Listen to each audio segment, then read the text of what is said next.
خوشحال سادات ولې له دندې ګوښه شو؟ آیا بله ستره دنده ورکول کیږي؟ د هغه ګوښه کیدل به د هیواد په روان وضعیت اغیز وکړي؟ نوی ګمارل شوی کس څوک دی؟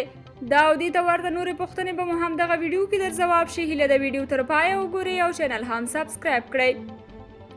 خوشحال سادات چې د ملي امنیت اپراتیفي مرستیال په توګه د تیرو 2.5 میاشتو راهیسې دنده ترسره کوله، د هلمند او لغمان جګړې په کنټرولولو کې ډیره ونډه درلوده او د تل په څیر یا تلولي وکړه. جنرال سادات نن په خپله فیسبوک پاڼه کې اعلان وکړ چې له دندې څخه یې استعفا ورکړې.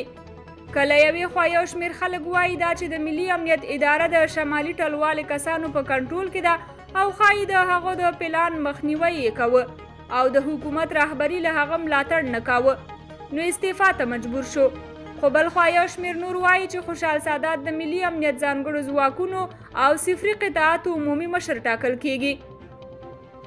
نوی ګمارل شوی کس چې اباسین بریال نومیږي، د کله نه چې محب د امنیت شورا سلاکار ټاکل شوی نو نوموړی یې امنیت شورا ته راوستی و چې دا دی اوس یې د خوشحال سادات پر ځای د ملي امنیت اپراتیفي مرستیال وټاکه چې دې برخه کې هیڅ راز تجربه نه لري. احمد شاه سایل لیکلي هیڅ امکان نه لري چې دا جنرال پر کور کېنول شي.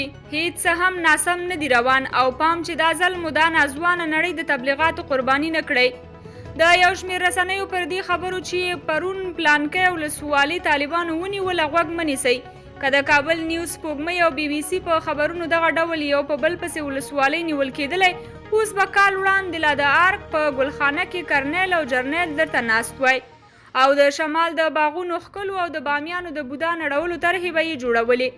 حالات تر دې نه خرابېږي که څه هم سیمه ییز استخبارات په پوره توان له بېلابېلو لارو هڅه کوي چې بې نظام او بې عزته مو کړي، خو بیا به هم د اوسنیو ځواکونو په شتون کې بریالي نه شئ.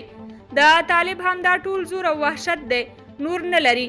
ان چې په تیره روژه میاشت کې ونه توانېدل چې د کرښې هغه غاړې ټولو لنډغرو او پاکستاني استخباراتو په ملتیا یو ولایت ونیسي، اوس خو بیخي پر حرامه ده چې مړو ته یې کندې ویستې.